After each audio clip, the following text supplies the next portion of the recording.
Treinos intervalados, eu sei que você provavelmente odeia esses treinos, mas eles são realmente muito importantes. E nesse vídeo eu vou te mostrar de maneira extremamente simples para que eles servem e qual tipo de treino intervalado você precisa fazer para ir muito bem na sua meia maratona. Meu nome é Alex Tomé, eu sou treinador de corrida e já vou te pedir para comentar aqui embaixo qual é o tipo de treino intervalado que você odeia mais. Se é os de VO2 máximo, aqueles de altíssima intensidade, mas curta duração, ou se é os de limiar, aqueles que a intensidade não é tão alta assim, mas eles são um pouquinho mais longos. Primeiro, eu queria te explicar de maneira muito rápida e simples para que servem os treinos intervalados. Eu sei que muita gente vai te falar assim, treino intervalado para melhorar a velocidade, para melhorar a VO2 máximo. Beleza, mas o que isso quer dizer na prática? Basicamente, se a gente for pensar, treinos intervalados, do ponto de vista fisiológico, eles vão servir para melhorar duas coisas, VO2 máximo e limiar anaeróbio. Essas duas coisas fazem parte do nosso tripé do desempenho, VO2 máximo, limiar anaeróbio e economia de corrida.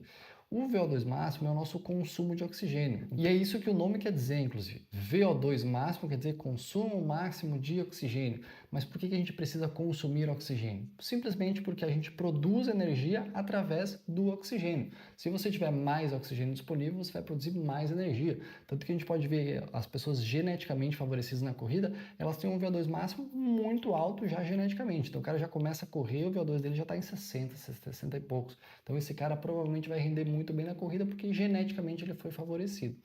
As adaptações de VO2 máximo geralmente são no coração, na parte central. Então é ali que você precisa melhorar. E é por isso que a intensidade precisa ser tão alta. É como se fosse um trabalho praticamente ali de musculação do nosso coração. Então precisa ser realmente muito intenso, uma intensidade tão alta que você não conseguiria fazer de maneira contínua. Por isso que você precisa intervalar. Então o VO2 máximo é muito relacionado com velocidade. Então, quando você melhora seu VO2 máximo, a probabilidade de você conseguir melhorar seu desempenho é altíssima. E o segundo ponto aqui é os treinos de limiar. O treino de limiar é um pouquinho diferente. É um trabalho de capacidade oxidativa que dá uma questão mais lá periférica, mais lá no músculo mesmo. Ali, basicamente, quando a gente corre, a gente produz energia, a gente usa aquela energia e daquela energia sobram alguns subprodutos. Esses subprodutos eles vão ser reutilizados, ressintetizados para gerar energia novamente. Quando você está numa intensidade um pouco mais alta, essa produção ela é tão alta que esses subprodutos eles não têm tempo suficiente de fazer essa ressíntese. Aí o que acontece? Eles começam a acumular e causar um desconforto, você começa a entrar em fadiga. Quando você melhora o seu limiar, o que acontece é que você joga as duas reguinhas lá um pouquinho mais para o lado. E isso vai fazer com que você se torne mais eficiente em pegar esses subprodutos e gerar energia. Então, é duas coisas. Além de você não ter esse desconforto do acúmulo, você vai conseguir mais energia porque tem esse ciclo um pouco mais eficiente. Então se percebe que são dois tipos de treino intervalados com características totalmente diferentes, com objetivos totalmente diferentes. O de VO2 máximo ele vai se caracterizar por altíssima intensidade, é muito alta a intensidade, só que a duração ela é curta, ela vai durar aí 1, 2, 3, 4 minutos, dificilmente vai passar disso. Só que o intervalo também precisa ser longo, porque quando você vai refazer a próxima repetição, você precisa estar realmente muito bem recuperado. Então, geralmente aqui a gente tem uma relação de 1 para 1. 1 minuto de estímulo para 1 minuto de intervalo, 2 minutos de estímulo para 2 minutos de intervalo, 3 minutos de estímulo para 3 minutos de intervalo, e assim sucessivamente. Já quando a gente vai falando de limiar, a intensidade tem que ser alta, mas ela não pode ser tão alta quanto do VO2 máximo. Ela tem que ser um pouquinho mais baixa para que você consiga sustentar um pouquinho mais. O que você quer aqui é ficar bastante tempo em exposição para dar tempo de gerar aqueles subprodutos que eu falei antes. Então a recuperação ela não pode ser muito longa, ela tem que ser um pouquinho mais curta. Um pouquinho não, bastante mais curta. Quanto mais curta? Geralmente uma relação de 4 para 1, que isso quer dizer 4 minutos de estímulo para 1 minuto de pausa. 6 minutos de estímulo para 1 minuto e meio de pausa, 8 minutos de estímulo para 2 minutos de pausa. Você percebe a diferença? Então, um vai trabalhar velocidade, outro vai trabalhar sustentação de velocidade. Então, ele tem objetivos diferentes. Beleza, Alex? Entendi tudo isso, ou não, né?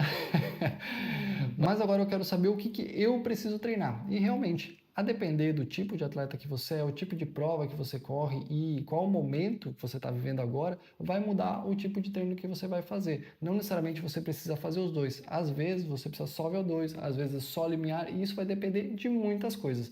Então eu vou mostrar aqui para vocês dois exemplos e eu vou começar a olhar para a minha tela, que é a mesma coisa que vocês estão vendo aí na tela. Então, se a gente pegar, por exemplo, aqui o exemplo 1, ele está nos mostrando um atleta que faz 1 quilômetro em 4 minutos, é um teste máximo, o limite dele ele fez em 4 minutos, e os 5 quilômetros ele fez em 25 minutos. Então, muito simples. 1 km a pace 4, 5 km a pace 5. Esses foram dois testes máximos. Então a gente vai ver que esse atleta ele tem uma perda de velocidade do 1 para os 5 km de 20%. Essa é uma perda alta de velocidade. Então esse atleta aqui ele precisa sustentar melhor a velocidade que ele já tem. Já no exemplo 2, a gente vê um cara que também tem 1 km para 4 minutos, mas ele tem os 5 km para 21,30. Você percebe a diferença? 1 km dos dois é exatamente o mesmo, 4 minutos. Só que os 5 km de um é 21 minutos e 30 e o outro é 25 minutos. Cara, é uma diferença muito grande, porque isso vai se refletir lá no tempo final de prova. Então, por exemplo, o cara do exemplo 2, esse que tem os 5 km para 21 e 30, ele tem uma projeção de meia maratona para 1 hora e 35. Já o nosso outro exemplo, ele tem uma projeção de meia maratona para 1 hora e 57. Então, por mais que os dois tenham exatamente o mesmo tempo de 1 quilômetro, eles têm mais de 20 minutos de diferença entre uma meia maratona e outra. E isso é determinante no tipo de treino que eles vão ter que fazer, tipo de treino intervalado. Claro que eu peguei aqui dois exemplos extremos para mostrar para vocês, tá? Mas olha só, se o nosso amigo do exemplo 2, esse que tem 6,7% de perda de velocidade, ele já sustenta muito bem a velocidade, será que faz sentido eu ficar treinando com esse cara sustentação de velocidade, ou seja, limiar, uma vez que isso já é uma característica que ele já tem muito bem desenvolvida? Talvez não seja a maneira mais eficiente de treinar esse cara. Por outro lado, no nosso exemplo 1, que o nosso amigo aqui está perdendo 20% de velocidade, será que vale a pena eu ficar treinando para ele ganhar mais velocidade, sendo que ele não está sustentando bem a velocidade que ele já tem? Não me parece que faz muito sentido. Então, nesse caso aqui, o que eu faria? No exemplo 1, eu trabalharia muito os treinos de limiar para ele, e no exemplo 2, eu trabalharia muito os treinos de VO2 máximo. Claro que a gente vai ter, às vezes, um cara que está perdendo 12%, 13%, que ele precisa trabalhar as duas coisas, ele está em equilíbrio. Então, a gente pode trabalhar no modelo piramidal, por exemplo. Trabalha um pouquinho de limiar, um pouquinho de VO2, então você acaba tendo um trabalho um pouco mais equilibrado. E aí você pode falar assim, tá, beleza, Alex, mas eu não tenho esses testes, meu treinador não faz isso, essa perda de velocidade, como é que eu posso ter uma noção de quais são os ritmos que eu preciso treinar cada uma das variáveis? Então a gente pode pensar que mais ou menos, quando a gente fala em VO2 máximo, a gente fala na máxima velocidade que você consegue sustentar por mais ou menos 5 minutos. Então, no nosso exemplo 1, aqui a gente tem 4,09 e o nosso exemplo 2 é 4,04. Muito parecida, muito próximo, percebe? Claro, o tempo de 1 km deles é muito parecido. Muito parecido não, é igual, né, na verdade. Já quando a gente fala de tempo de limiar, a gente está falando num esforço de 1 hora. Então, seria fazer um teste máximo de 1 hora. É muito difícil fazer isso, tá? É muito difícil você conseguir sustentar o esforço máximo de 1 hora em um teste. Então, o que você pode fazer é pegar ali mais ou menos o seu tempo, o seu ritmo de 10 quilômetros. Nos nossos exemplos aqui, a gente vai ter o exemplo 1 em 5,24 o ritmo e no exemplo 2, 4,30. Então percebe que tem bastante diferença, né? Essa aqui é uma projeção baseada na perda de velocidade. Então a gente tem 2 pontos e a gente segue essa projeção e vai ter ali mais ou menos a projeção de 1 hora. Então, nesses dois casos aqui, o ritmo de VO2 máximo seria muito parecido, 4,04 e 4,09, já o ritmo de limiar seria um pouquinho diferente. No exemplo 1 seria de 5,24 e no exemplo 2 seria 4,30. Beleza, Alex, eu sei mais ou menos qual é o meu ritmo de 5 minutos e sei qual é o meu ritmo lá de 1 hora ou 10 quilômetros. E agora, como é que eu faço os treinos? Agora você vai pensar em colocar aquelas relações que eu comentei antes nos treinos, aquela relação de 1 para 1 e de 4 para 1. Só que quanto tempo? A gente está falando, quando falar de VO2 máximo, geralmente de 12 a 20 minutos em exposição naquela velocidade. Como assim, Alex? 12 vezes de 1 minuto na sua VVO2, ou 15 vezes de 1 minuto, ou 10 vezes de 2 minutos, ou 4 vezes de 4 minutos. Aí você vai fazendo umas progressões, né?